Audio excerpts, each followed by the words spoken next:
To other news we're following closer to home now. The SIU has invoked its mandate after a multi-vehicle crash overnight in Scarborough. CP24's Andrew Brennan joins us from the scene at Kingston Road and Lawrence with the latest. Andrew? Well, Melissa, we now know why the Special Investigations Unit was called in. And this is because their mandate is when police are involved in some sort of incident with the public, they're to investigate. We now know why. I have this coming from the SIU a few minutes ago, and I'm going to read the timeline they give us. Just before 1 a.m., they say that police officers saw a that were in a marked cruiser began pursuing a driver for speeding.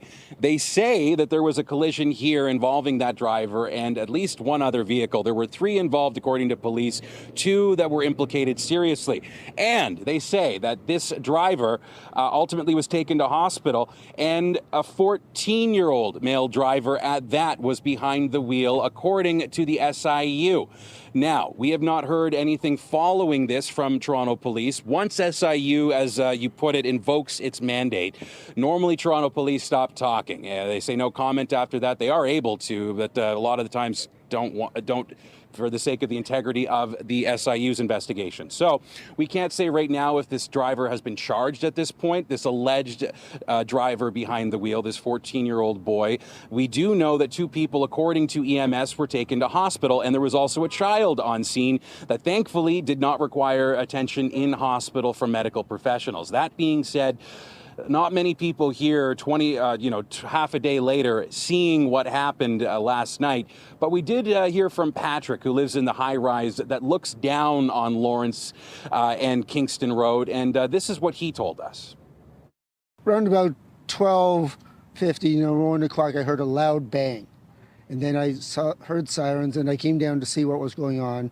And that's when everything started rolling in. Saw the vehicles here, saw the police here.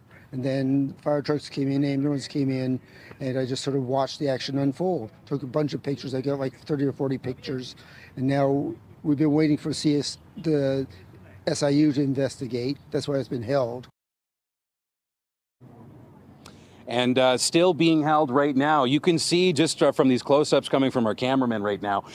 Well, there are pieces of mangled metal, mostly aluminum, but you're talking about glass and plastic as well that litter this street. That front bumper, I'm thinking, is from this vehicle. It is, though, hard to tell which of the 2 white vehicles still in the road this comes from. But you're talking about a front bumper that's 40 feet from one vehicle or 25 from the other. And by the way, that vehicle is completely spun around and facing the other direction.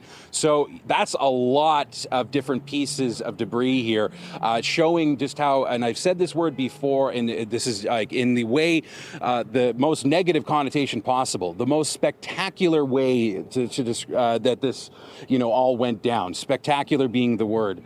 Just seeing how far things are from these vehicles. Thankfully, like we said before, 2 people hospitalized with non-life-threatening injuries, meaning that everyone seemingly is coming away from this spectacular crash that the SIU says involves a police pursuit of a 14-year-old driver.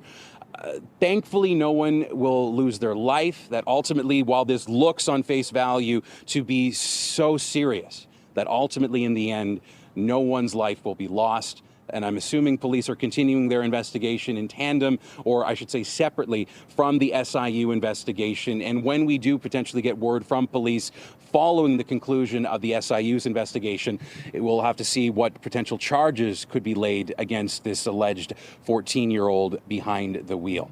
I'll send it back to you, Melissa. Okay, new details coming from our Andrew Brennan live at that scene. Thanks so much for that.